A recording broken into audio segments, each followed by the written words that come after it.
So, where are we now? Well, there actually are quite a few positives out there, but there are risks still.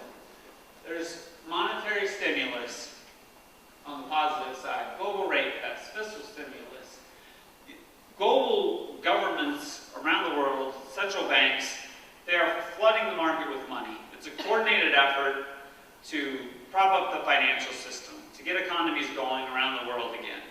And there's no sign yet that anybody's really pulling back on the reins. The G20 is meeting in Pittsburgh, talking about a lot of this stimulus. They're trying to coordinate a little bit of how they're going to, because they know they can't go on forever.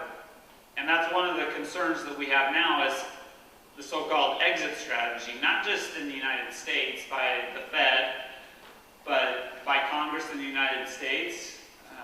Are they going to have more cash for clunker type programs, first-time home buyer type programs? Are consumers going to demand those things? You know, what's going on in China? Those are all issues that we're watching pretty closely because right now, there's just a ton of money in the world and a lot of sideline cash. Investors, understandably so, early this year, late last year, got out of almost all investments and into cash, basically. And we've seen some movement back out. We call it the risk spectrum. You kind of have cash and then fixed income, treasuries to corporates to high yielding, and then out to equities. And we've seen them move that a little bit out from treasuries into more corporate bonds and even starting to get into equities, but there's still a lot of cash on the sidelines. People are nervous about getting back into the stock market. That tends to be a positive because as the stock market rises, and we get further away from the crisis, confidence goes up. Credit standards are easing a little bit.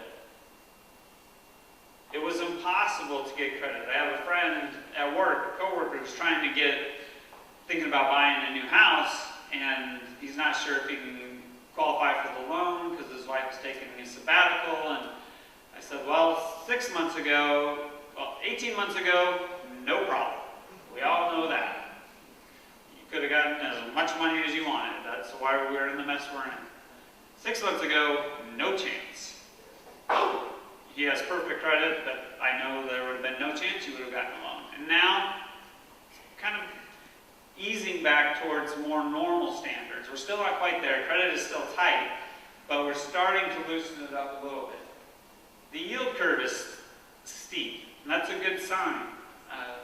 Rates are low at the short end and higher at the long end. That tends to be a really good leading indicator of economic growth. We have low inflation, which enables the Fed to keep their expansionary policies in place. Housing may be bottoming. We'll talk about that a little bit.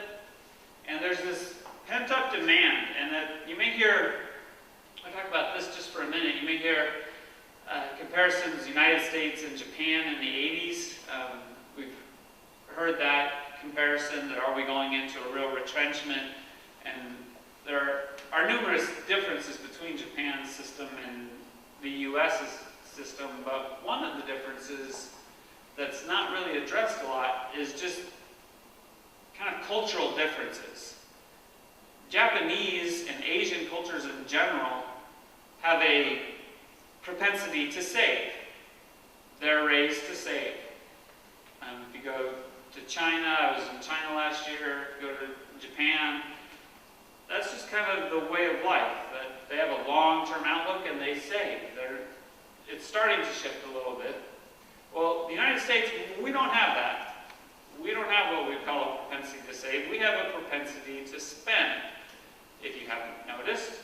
And spending has been really quite lackluster, depressed even through most of this year. But that can only last for so long in the United States.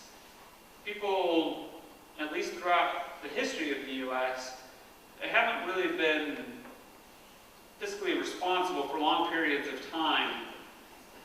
So we think there is starting to be this pent-up demand, both on the consumer and business side. Businesses have to invest in property, plant, and equipment, and keeping up their operations. So you can only go for so long without spending money, at least in the United States. But credit crisis continues. There are still credit issues. There's worries about deflation, deleveraging, consumers, mainly American consumers deleveraging their balance sheets. Government intervention, do they know when to stop? That's a huge concern of ours. Do they know when to stop? Doubt. Debt levels of both consumer and government. The commercial real estate market typically lags the residential real estate market, and there's going to be a lot of problems in the commercial real estate market. There's really no doubt about that. We're going to see commercial real estate drop in value, and we're already starting to see that, and as a result we'll see probably more regional banks go out of business because that's where the commercial lending is really concentrated. And unemployment. People keep talking about a jobless recovery and the unemployment rate, and it certainly is approaching 10%, which is concerning. But we are seeing the economic situation look brighter. I never understand why this indicator is so often ignored, but it's just the yield curve. A 10-year treasury minus the Fed funds rate, and it's a really good predictor of recessions and recoveries. And sure enough, it worked to predict this recession, and now the yield curve is steep, and we're starting to see a recovery. A good sign. Jobless claims. One thing that is often overlooked, we're already calling for a jobless recovery. Well, the unemployment rate is a lagging indicator, and quite a large lagging indicator. It's one of the last things to come around. Businesses won't hire until they're really, really sure things are improving, whether the demand is going to stick, because it's expensive to hire workers and it's expensive to fire workers. But claims are a little more current. We'd call that more of a coincident indicator. And we're seeing that claims, the initial unemployment claims, are coming down. Fewer people are being laid off. There's a risk of recovering too quickly. You won't hear that too often. But we don't want to recover necessarily too quickly. It could cause the Fed to tighten quickly if they became concerned about inflation. But certainly we're seeing a good recovery in economic activity, and we're seeing it internationally as well.